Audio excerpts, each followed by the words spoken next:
Hey guys, it's Ashley Nicole with Passion, Purpose, and Paychecks. Today we have with us Sarah Perkins of DesignerShare. Sarah, thank you so much for joining us. Thank you for having me today. I'm so excited. No, I'm through the roof. So I love fashion. It's just something that I adore. I love this bag. And these shoes, which I cannot wait to try on. So what is DesignerShare? Tell us. Sure. So DesignerShare is the first truly peer-to-peer marketplace for women to rent their designer clothing and accessories to one another. So if you wanted to think of us like a big model, we're like an Airbnb for your designer closet. Ooh, explain that. I love that. So being completely peer-to-peer, you're able to earn money from pieces that you have in your own closet. They have to be originally $200. Good brands, authentic, great condition, and we have a really large range of designers too. And we work with local designers as well, and really unique designers. So if you reached out to us and say, hey, I've got this great person you haven't heard of yet, we'd go ahead and vet them and add them to the list on our site. On top of it, you can go to our site, search from anything from handbags to shoes, separates, and black tie wear, and you're able to rent these pieces for a fraction of the cost per week from someone else here in Chicago. I love that. So if I have a bag at home that I'm not really wearing, but it's a really nice bag, designer, etc., I could just put it on the site myself? Or how does it logistically work for someone who's interested in renting one of their pieces? Absolutely. So the great thing is it gets to live in your closet still. So instead of selling it one time to a consignment store or giving it away to a secondhand store, you're able to keep these pieces. Maybe it's just that it's not your size right now, it's not your style, or it's something that you've had forever and you want to start earning money off of it and paying it off. You're able to take these photos at home, or we're happy to come to you or pick them up and bring them to our studio to photograph if maybe you're not comfortable with it. So we're happy to do that free of charge. Free of charge? Yes. So if I have bags that are at my house, and I'm not like a great photographer. Yeah. I have great photographers, but I'm not a great photographer myself. So I could just tell you all I'd like to rent these 3 or 4 bags, and you all would just take them to your studio, photograph them, and then put them up. Absolutely. And oh then my bring gosh, them that's back so for you. hassle-free. Yeah. We try to keep that entire process as hassle-free as possible for you. Okay, I'm doing this. This is going to happen. And then there will be my items will be on this site. Yeah. 5 minutes to upload an item after that. Truly. So you put in a product description. 5 minutes? It's very quick. We have a lot of drop-down menus for you to choose from. You get to set the price per week. We suggest 10% of original retail value, which is how we came to that $200 number originally, is that we think less than 20 bucks a week is not worth your time. Yeah. So all of our rentals are $20 and up. The highest rental we have on the site is the Hermes Birkin bag. So that goes for $500 a week, which is very pricey, but even my own mother's like, to have a Birkin in my possession for a week, I would pay $500. But okay, so where is the price point for a Birkin? Because I don't even look at items. Like I don't search for Birkin bags because I already know that is not where I'm at right now. They're crazy expensive. One's $12,000. $12,000? And you could have it for $500. That was literally the down payment on my house. Yeah. One's probably $20 is the second one we have on the site. $20,000 for a bag? Yep. Oh my gosh. There's been a lot of articles out this year that a Birkin can be a better investment than the stock market. No way. Okay, okay, so first of all, I was gonna say, good thing your husband's nearby and hearing all of this. My husband is not okay with any of this conversation. I'm almost positive. He's like, what did I walk into? He's like, what are we doing? I want to ask you, because this is interesting, and I'm sure people are wondering, what have you read that confirmed or asserts that a Birkin is a better investment than the stocks?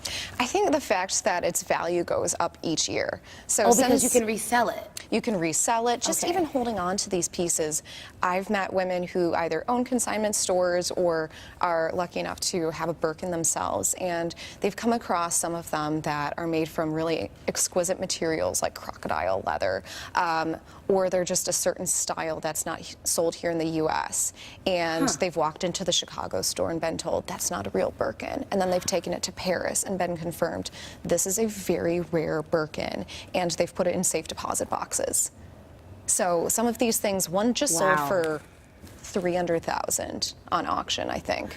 Okay, so what I love about your company, DesignerShare, is that not only is it profitable for you, but it's profitable for the everyday woman. And I love that my closet can now become an additional source of income. I think that that's just great, because not only are you a woman entrepreneur, and I know that you have a partner, but you're also empowering women to make money off of things that they love, which is phenomenal. So this is great all the way around, but I want to know, where did this idea even come from? I mean, how are you at home probably looking at a fabulous closet and you're like, you know what, I should rent my stuff? Because I am like, I love my, like I keep my bag, I put it in this like one little place in our closet, and it's like mine. It's your baby. So to give it to like some other random woman, which I'm sure will do a good job with it, and when my items are up there, you better. I just don't know how you get to that point though. It's like, so what were you thinking that birthed this idea? I think this all really started in college. So I grew up here in Chicago, went out to California, and was in a co-ed business fraternity. So just like any sorority or fraternity, we'd have semi-formal events, formal events, different opportunities where, for women especially, we have so much scrutiny placed on our appearance. Yes, of course. Yeah, and you can't wear the same thing over and over again. That's what I try to tell my husband. I can't wear the same thing over and over again. No. So true. Okay, this is what you tell him. Michelle Obama just said this. Michelle Obama. And we're going to listen to this. Okay. Because it's Michelle, right? Because it's Michelle Obama. And it's Barack. Barack wore the same tuxedo for 8 years to every black tie event that they went to, and no one noticed. No one noticed. And she just finally revealed this, now that they're out of office. But she, of course, every time Michelle put on a beautiful gown. Oh, it was a thing. Not only did she put new designers on the map, like Jason Wu blew up after she wore him to the inauguration ball. But it becomes a political statement. It becomes a cultural statement. It does. And that's what fashion plays for us. It makes you become the woman you want to be. Literally, I wear confidence because I wear clothes that help me to be confident. Like it is the same thing. I put on my shirt and I'm like, this makes me feel comfortable. I don't have to worry about the back fat showing. I don't have to worry about roll number 1 popping out. This is good. You know what I'm saying? Like I can be confident and comfortable in this. I can sit any kind of way because I've been out before and I've worn items and I've just been like, okay, honey, now I can't really breathe too hard for too long because this dress only fits X, Y, and Z. But when you have an item that you feel confident wearing, it boosts your whole morale, the way you interact with people. It is really important that you shop. Yes. And that is what I just try to convey. It is important. It's so important because even though we grew up, our parents said, don't judge a book by its cover. And people do judge a book by, I mean, I judge books. First impressions are everything. When I'm looking at what book I'm going to read, I'm not going to read a book that has a bad cover. Now, this doesn't I really mean, do look at book covers, too. I really do look at book covers. Now, for people, of course, I am a mature human being, so I can see past what people wear. But for a woman, when you feel confident and comfortable, it's great. What I love about this, though, is I cannot ever afford a Birkin. But $500 a week, I could feasibly do that. Now, would I don't know if that's worth it to me, but it's worth it to another woman because of the way it makes her feel, not because of what she has on. And I don't shame women for that. You want to get a Birkin, you want to rent that Birkin for $500 a week, you do what you need to do. Yeah. And we just had a woman do that. And she came back, she's like, oh my gosh, I just got the payment from the Birkin. And so it was something you had a woman who her. rented her Birkin, and she received revenue from that. Yes. This is an investment. This woman probably she started on her site maybe a month ago at this point, so a very short amount of time. She's earned over $1,000 already. $1,000? I am renting bags. It is not worth it. Just from different pieces she has going out. Oh my goodness. She's just got these beautiful designer items. No limit. We will self-insure up to $10,000.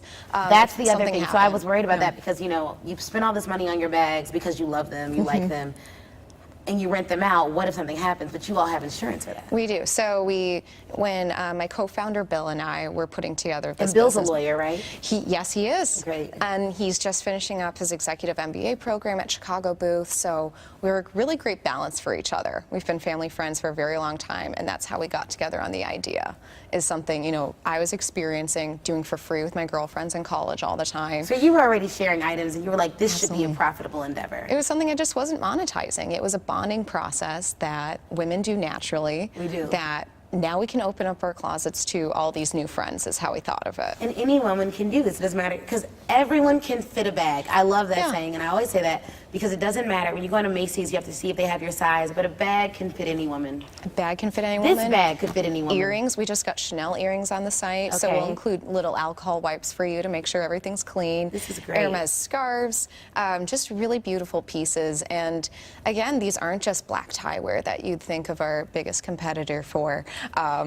But in our case, we said we want women to look and feel great on an everyday, regular basis to take on their goals. Because it does come down to you walk into the boardroom and you stand a little bit taller. Absolutely. Because you're like, I've got my Manolos on today. No, it's so true. I just won a jury trial in Wisconsin, and I made sure I wore the suits that we got made in Thailand because they made me feel the most comfortable. I was like strutting around the courtroom. I loved it because I felt comfortable, I felt confident, and I knew that the jury would hopefully see that, and because we won, I think they did. So this is awesome. You're awesome. This company is just so exciting to me, and we can go all day about the company and everything, but what did you do for a living prior to starting DesignerShare? Yeah, I grew up loving fashion, but I also loved to write and edit, so I knew I wanted to... Oh, you sound like a lawyer. That's what we do all day. There we go, writing and editing. And I grew up being an attorney's daughter, so of course maybe that you was did. instilled in me, but wanted to go into publishing. Okay.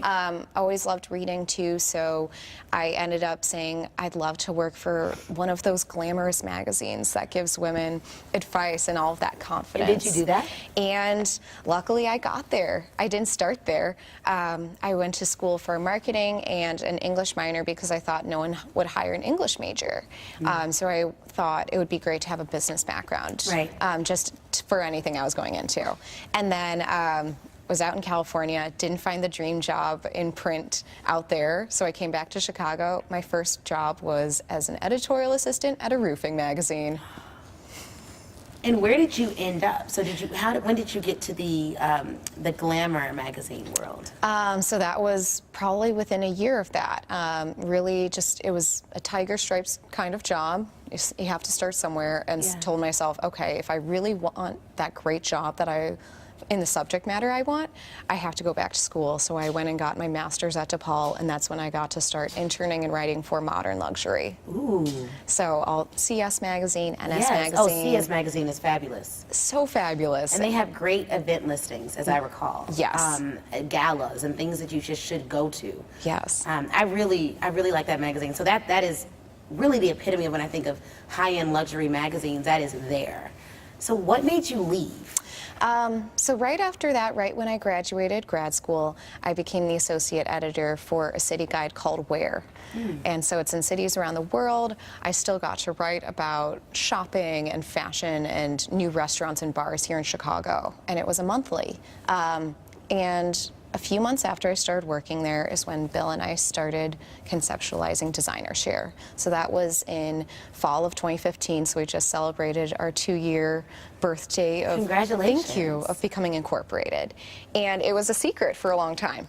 It was my secret side job. I would work on it once or twice a week. And staff change-ups happened at the magazine last summer in 2016.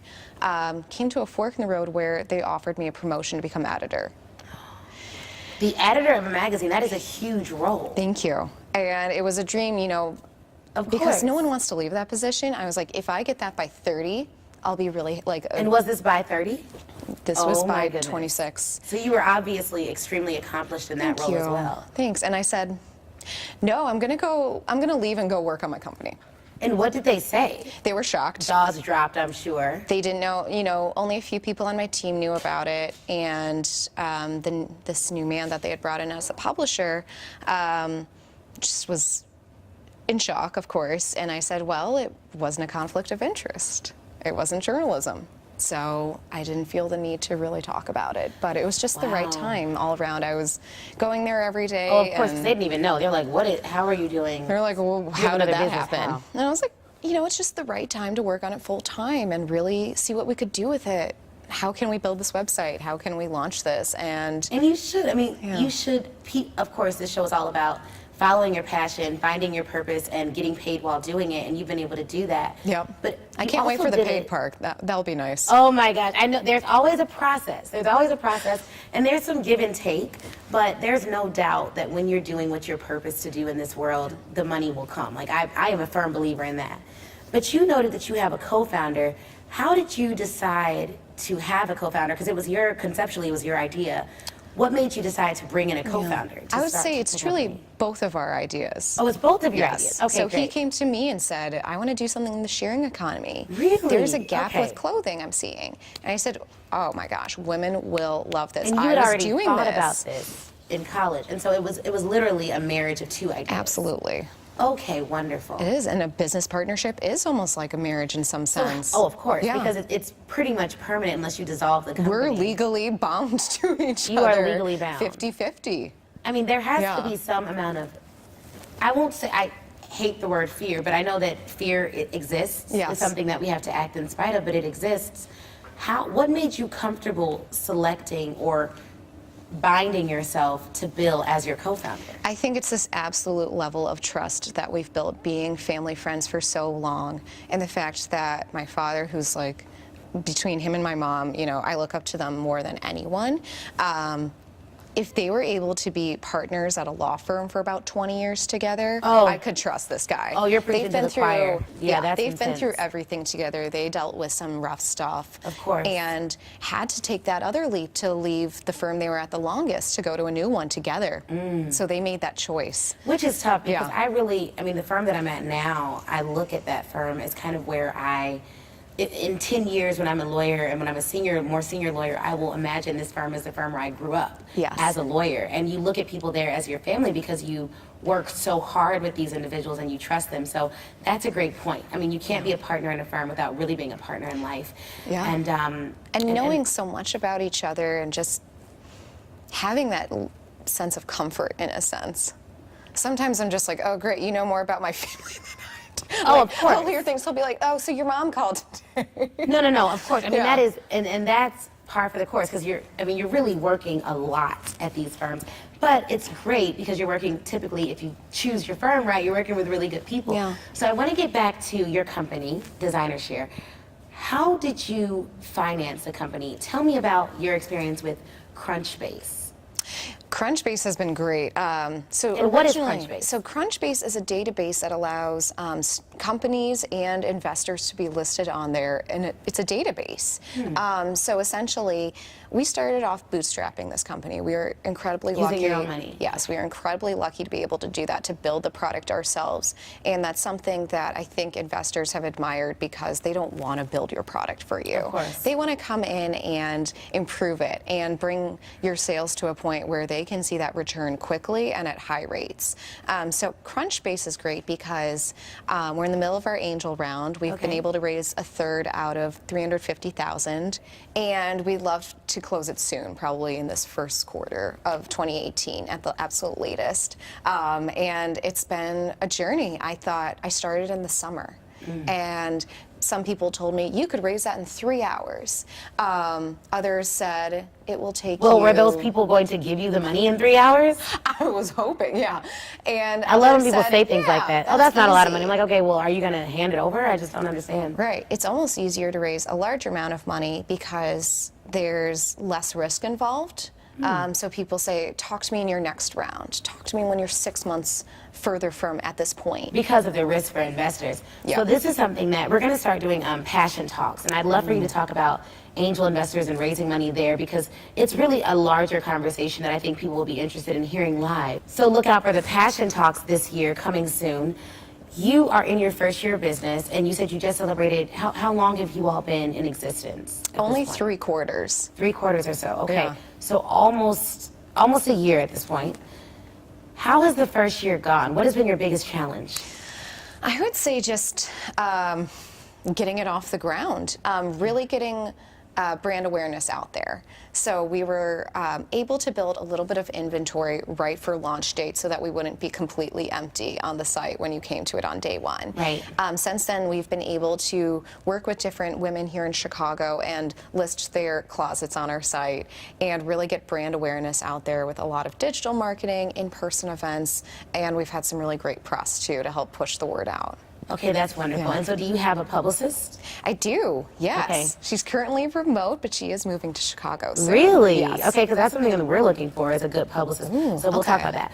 But you all are in the designer share industry, the clothing share business, as well as accessories. What sets you apart from like a Rent the Runway or other sites where people can go and rent items that are designer? Yeah, so Rent the Runway is a traditional platform, kind of the women's answer to what men had for so long with tuxedo rentals. Right. And in our case, they're a pipeline, we're a platform in the sense that you can go there, it's two-sided. Okay. So you either get to be a lender and put your pieces up for rent and earn the money yourself, or you get to be a renter and rent from another woman. And so in our case, we're simply the marketplace and the logistics company. We don't hold on to any of these pieces ourselves. So it's a lower cost for you because we don't have to warehouse hundreds and thousands of items. So what's the cut? So if I put up an item and I'm going to rent it out for $50 a week, what of that would I see as the lender? You would see 75% of that. Oh, great. So it's even a higher percentage than you would see from a consignment store. And can I limit the amount of time I rent the item? So they are week-long rentals at this point. Okay. They can be either 1 week up to 5 weeks. And do I have control over that? Like, what if I need my bag back in 2 weeks, but I'm willing to rent it real quick? So you're actually able to deny a request if you said, no, at this time I have to wear that piece. So it's really like Yeah. Airbnb. I mean, because Airbnb, you Truly. can deny a request for someone to live or to stay in your home. So this is phenomenal. The company is great. You have these shoes for me to try on, which I Yes, love. These they're are a 9. Dior's. Oh, they're Dior's. They're They run incredible. small. I feel like that means they run small. Let's see. Obsessed. Let's see. Let's We're going to have see. a Cinderella moment. So what are the? I hope we do. Oh my gosh, I feel like these are going to work. Yes. Gorgeous. Oh my gosh, these are amazing. Aren't those incredible? Look at these shoes. Those are less than 100 per week Of to course, rent. these shoes are ridiculous. They are so gorgeous. I think you need to wear those soon. I Oh know my they're gosh, a I little do. peep toe, and we've A got little cold peep toe. Chicago winters. I know. But you and I were chatting, for fashion, sometimes it's You do what it worth takes. You do what it Yeah. takes for fashion. No, these are Amazing. beautiful, and I'm sure you have amazing pieces on your site. We do. Yeah. This is And everywhere from contemporary designers through the true luxury brands. so. I really like these shoes, and I love this bag and all of this. And it seems like it'll work for a woman with any budget because some of your pieces are as low as $25 a week. Absolutely. Yeah, we've got, someone has listed a Chanel bag on there for $20 a week. And we reached out to her and said, thank you so much, this is gorgeous. You're allowed to put it up for more. And she said, just like a true entrepreneur, she said, I wanted to try price differentiation and see how quickly I could get this to go out and pay it off. And if it is a really hot item, maybe I'll raise the price from there. And since she's put it up, it's gone out pretty consistently. So this is just her version. Someone else might say, no, I want it at 100 per week. So Yeah. you have this successful business. You are obviously, you and your partner have done a great job with branding and marketing, and you have 3 full-time employees, right, at this point? Yeah, so there's 3 of us full-time, a few part-time employees, and then a few interns as well who are doing amazing jobs. Love them all. What advice would you give to a new entrepreneur just starting out? What was the one thing that helped you most? Was it networking events or conferences, or what would you suggest they do to really get their foot in the door in entrepreneurship? I'd say the jump is the hardest part. Really just going for it and deciding you're going to put your all into it. So just making sure that you're at a point where you do feel stable enough financially and just even emotionally to be able to put yourself in that place of working on it full time and showing your passion through perseverance. And then it is a combination too of getting out there and figuring out who can you work with. We really believe in a lot of collaboration over competition. So, I like that. who's another great fashion company here in Chicago we can work with? Our dry cleaning partner is Tide Spin. So we always I talk- love them. Aren't they amazing? Put my clothes out, they pick them Yes. up, they can do laundry and dry cleaning. I love everything about them. And it's like the cheapest dry cleaning you'll ever get at that And quality. it's good. Yes, I completely agree. So you have a lot of collaborations and partnerships. We do. We do a lot of cross-promotional marketing partnerships. What are your goals for 2018? So we would like to start our nationwide shipping program.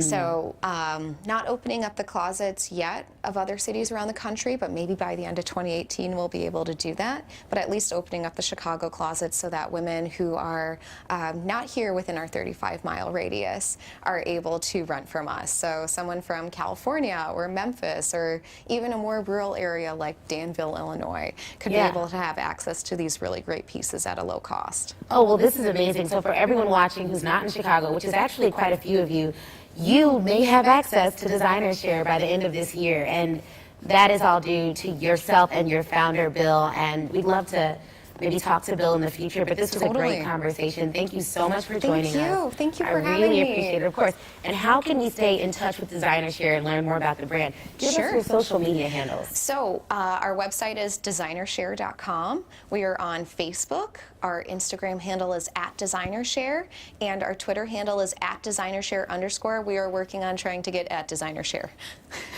Perfect. Thank you all so much for joining us. You do not want to miss our videos. We have amazing entrepreneurs that we feature. Follow us on Instagram @Passion, Purpose, and Paychecks. Head on over to our website, passionpurposeandpaychecks.com, and subscribe so you don't miss all of this wonderful, wonderful advice from awesome entrepreneurs. And if you know someone we should feature, drop us a line at admin@passionpurposeandpaychecks.com. Thanks so much, guys. Talk soon.